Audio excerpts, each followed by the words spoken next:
Hello, everybody here at Echo Base Network. Thank you guys so much for being here with us today. Oh, what a big day. What a big day. Book of Boba Fett, Chapter 5, coming to us at 2 o'clock in the morning.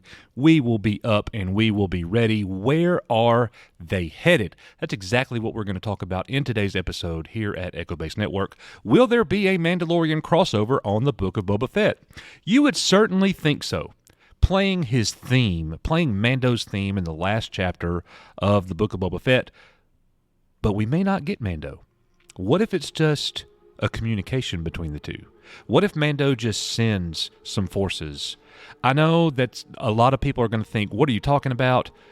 I am afraid that we might be getting ourselves set up for some disappointment if we think Mando's going to come in himself. I certainly hope to see that. I really, really do. So let's look over here at Dork Side of the Force and see what they are saying. Star Wars, the Book of Boba Fett may have dropped a major hint for what's to come on Tatooine's newest daimyo. Twice in the latest episode, Chapter 4, The Gathering Storm, did we hear music from Disney's plus other Star Wars series, The Mandalorian. That's right. When you saw the Fennec Shand flashback, it played Mando's theme then and at the end of the episode. In the episode, we find out how Boba Fett meets, rescues, and surprisingly recruits the deadly assassin Fennec Shand. He successfully retrieves his starship, the newly named Firespray gunship. No, it's not. No, it's not. You just lost me right there, Dork Side of the Force. It is not named Firespray.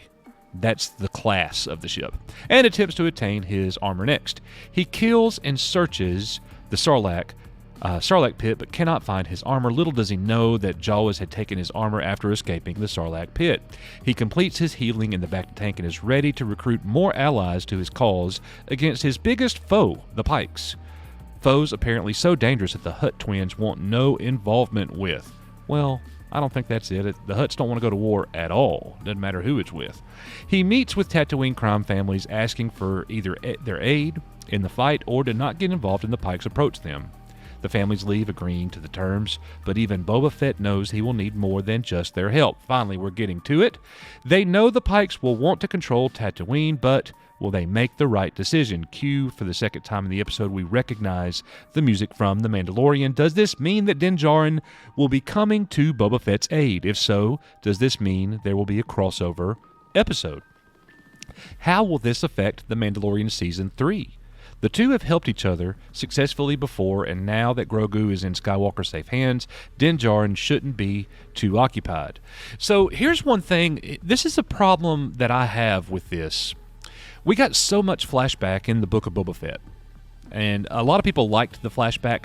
I like flashbacks. I'm fine with it, but to get the amount of flashbacks that we got in the first 3 chapters, I thought it was a bit too much, and I wanted to see more of the story moving forward.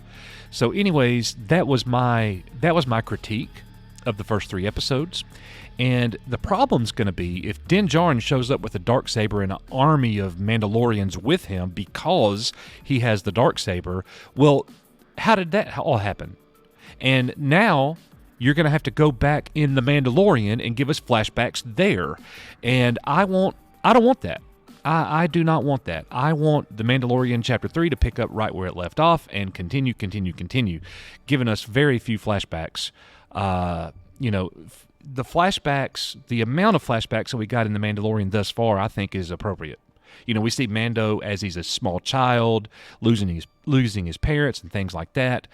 I'm not wanting a whole lot of flashback in Mando. So is Din Djarin going to show up and aid Boba Fett? I certainly hope that he does, but I hope that they don't have to go back and explain anything like with the Darksaber and a force that he shows up with and things like that.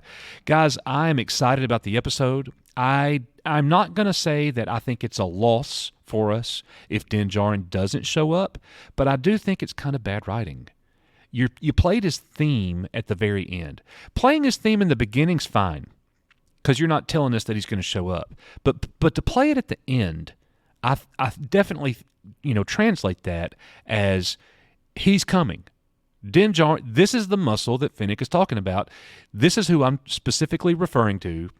And it was brilliant. I loved the moment. I rewatched the moment multiple times.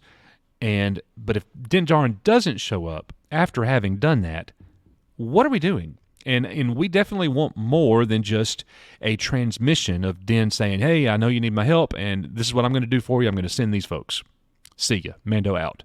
I don't want that either. Let me know what you guys think about it. Nick will be live streaming tonight. We're calling it Nick at Night. He will be live streaming until it is time to do our live reaction at 2 o'clock a.m. All of our Patreon members can see the entire episode with us on Patreon as we react to it.